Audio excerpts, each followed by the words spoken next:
इस वक्त सबसे पहले दर्शक हमारे साथ फोन लाइन पे हैं। गोपाल लड्ढा जी औरंगाबाद से हमारे साथ हैं। नमस्कार गोपाल जी, पूछिए क्या सवाल है। नमस्कार। नमस्कार मैडम। बताइए सर। नमस्कार जैन सर।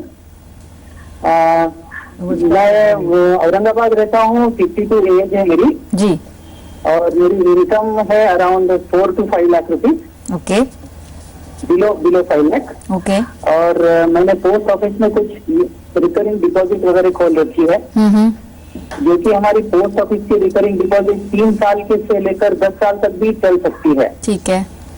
और यदि मैं 3 साल के बाद में विड्रॉ कर लेता हूँ 5 साल के पहले, तो मुझे 4% सेविंग बैंक इंटरेस्ट मिलता है। ठीक है। ठीक है। और यदि मैं 5 साल से ज्यादा आरडी चलाता हूँ तो पोस्ट ऑफिस का जो ठहरा हुआ है 8 या 8.5% इंटरेस्ट, वो इंटरेस्ट मुझे मिलता है। ठीक है। तो जब मैं 5 साल से ज्यादा आरडी चलाता हूँ 6, 7, 8, 9 या 10 साल, तो मैच्योरिटी पे जो अमाउंट मिलेगा, क्या उसमें जो बढ़त मिलेगी इंटरेस्ट के पैमाने पे, ठीक है, तो क्या वो मेरे टैक्सेबल इनकम में ऐड होगी, ये मैं जानना चाहता था। चलिए समझेंगे इस चीज को। बलवंत साहब, थोड़ा कॉम्प्लिकेटेड हो गया यहाँ पर जो इन्होंने बताया, आरडी भी चल रही है, कुछ ब्याज आएगा, उसको थोड़ा सिंप्लीफाई कर दीजिए।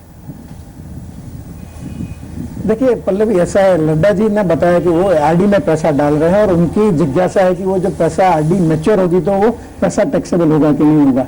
तो जहां तक सवाल मैच्योरिटी प्रोसीड्स का है, पूरा जो आरडी का जितना पैसा मिलेगा वो पूरा टैक्सेबल नहीं होगा, पर जो इंटरेस्ट पोर्शन है वो जिस साल में इनको मिलता है उस साल में टैक्सेबल हो सकता है, अगर उन्होंने पहले वाले सालों में अगर वो प्रोपोर्शनेटली इनकम नहीं बताई है। अगर वो हर साल उस आरडी के अकाउंट की जो रिलेटेड प्रोपोर्शनेट इनकम बताते हैं तो 5वें साल में, 6ठे साल, 7वें साल में उस साल की ही इनकम पे उनको टैक्स लगेगा। बाकी अगर उन्होंने ऐड नहीं किया हो, सब एक साथ में बता रहे हैं, तो जो इंटरेस्ट का पोर्शन है उसमें उनको टैक्स भरना पड़ेगा। और वो हर साल कितना इंटरेस्ट एक्रू हुआ इसके लिए वो पोस्ट ऑफिस को रिक्वेस्ट कर सकते हैं, तो पोस्ट ऑफिस उनको एक्रूड इंटरेस्ट का सर्टिफिकेट दे देगी। चलिए, तो यानी पिछले 4 साल में अगर आप आईटीआर में दिखा दिए आपने जो इंटरेस्ट इनकम है तो आपको टैक्स नहीं लगेगा। अदरवाइज आप जैसा बता रहे बलवंत साहब, वो आपके इनकम में ऐड होता है और उस हिसाब से ही स्लैब के अनुसार आपका टैक्स कटता है।